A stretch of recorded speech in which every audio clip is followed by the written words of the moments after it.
So what I'm doing is I'm going to cancel out that trace statement in the move circle function so it doesn't get confusing.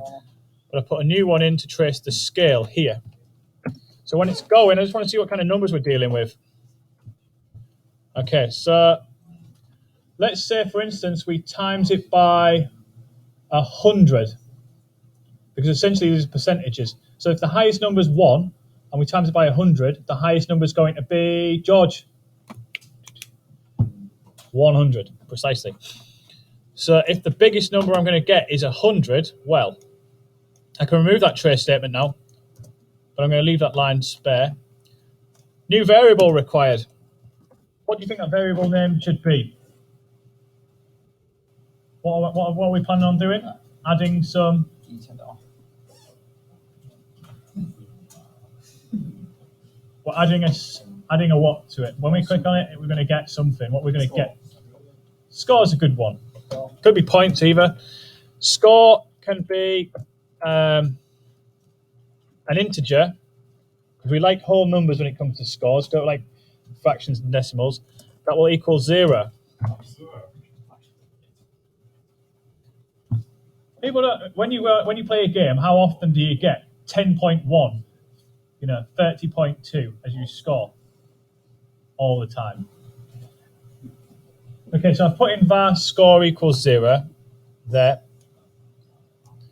So that's what's known as declaring a variable. When you use that keyword, the first time you use it, it's declaring it. It's telling the computer, this is what I want to do, and this is the value. I'm then going to tell it that score... Hang about.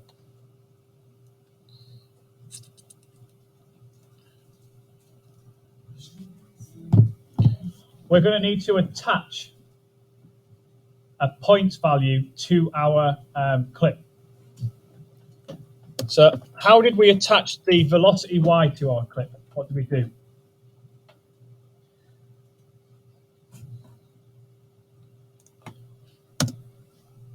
We put the clip name, which is C1 as we created it. It's actually known as instance 0, instance 1, instance 2 eventually. So using this syntax, I want to add some points as a property. So I will put C1 dot. It's as simple as it sounds.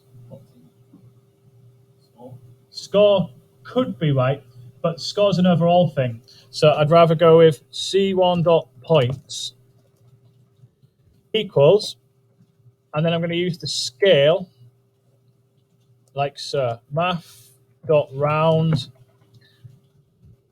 and then scale times 100. Should give us a more meaningful number. You can then use that number when we've clicked on the different things. Which means the bigger they are, the more points we get. We don't necessarily want that, but let us get it working before we start messing with the maths.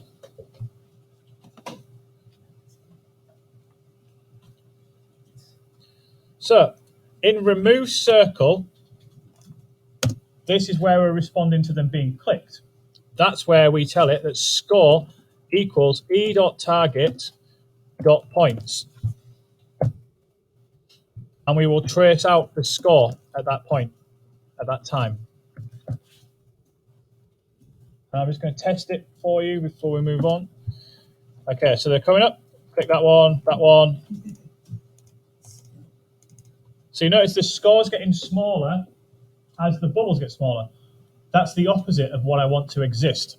And so similar to how we made them scale and move, I'm going to tell it that the points are going to equal math round 1 over scale to 100. Test that now.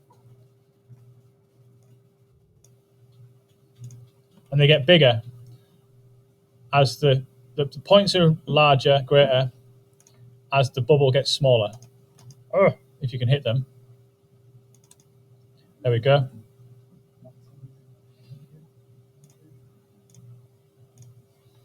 I might need to change that to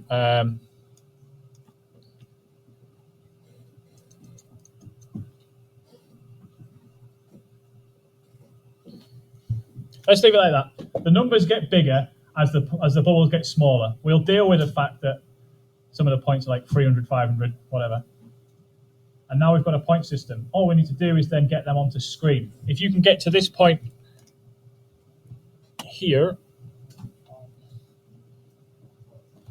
so you've got this bit here, this bit here.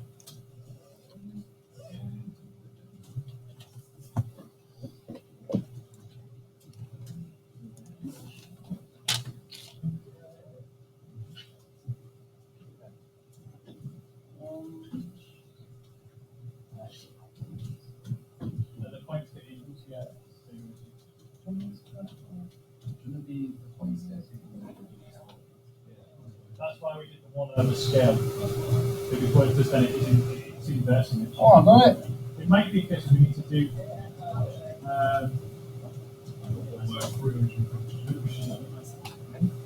It might work better if we do one over the actual points, but. Oh, it's working.